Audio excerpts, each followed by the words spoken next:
பன்னிரு ஆழ்வார்களிலே பொய்கையாழ்வார், பூதத்தார், பேயார் என்னும் மூவரை மட்டுமே முதலாழ்வார்கள் எனப்படுவது மரபாகும்.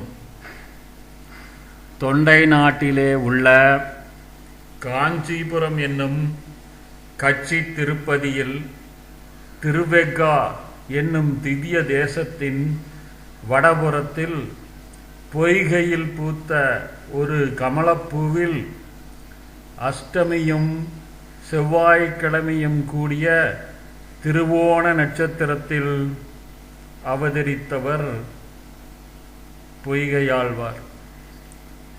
பொய்கையில் தோன்றியதால் இவருக்கு பொய்கையார் என்னும் திருப்பெயர் ஏற்பட்டது.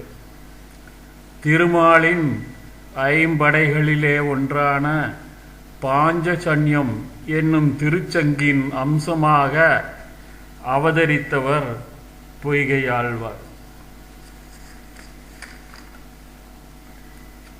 பொய்கையார் அவதரித்ததற்கு அடுத்த நாளிலே தோன்றியவர் பூதத்தாழ்வார். தொண்டை நாட்டின் கிழக்கு கடற்கரையிலே கடல் மல்லை என்னும் திருப்பதியே இவரது பிறப்பிடமாகும். திருமாலுடைய கௌமோதகி என்னும் கதாயுதத்தின் அம்சமாய் நவமி திதி கூடின அவிட்ட நட்சத்திரத்தில் இவர் அவதரித்தார். நாடெங்கும் சுற்றித்திருந்த ஞானியரை பூதங்கள் என்னும் சொல்லாலே வழங்குவது பண்டைய மரபு. எங்கும் நடமாடி திரிந்த காரணத்தாலேயே இவ்வாழ்வாருக்கு பூதத்தாழ்வார் என்னும் பெயர் ஏற்பட்டது.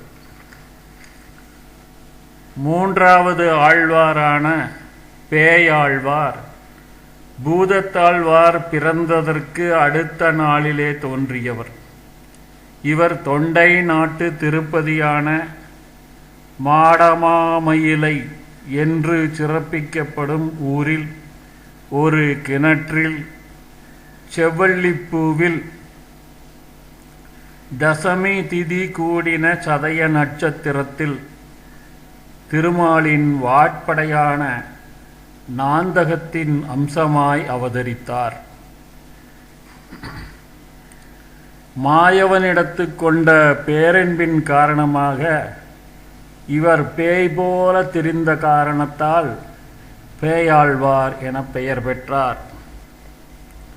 இவர்கள் மூவரும் பகலில் தங்கிய இடத்தில் இரவில் தங்காமலும் ஒருவரை ஒருவர் அறியாமலும் இவ்வுலகத்தாரோடு சேராமலும் திருமாலின் நினைவாகவே சோறும் நீரும் ஒழித்து தனித்தனியே திவ்ய தேச யாத்திரை செய்து கொண்டிருந்தனர்.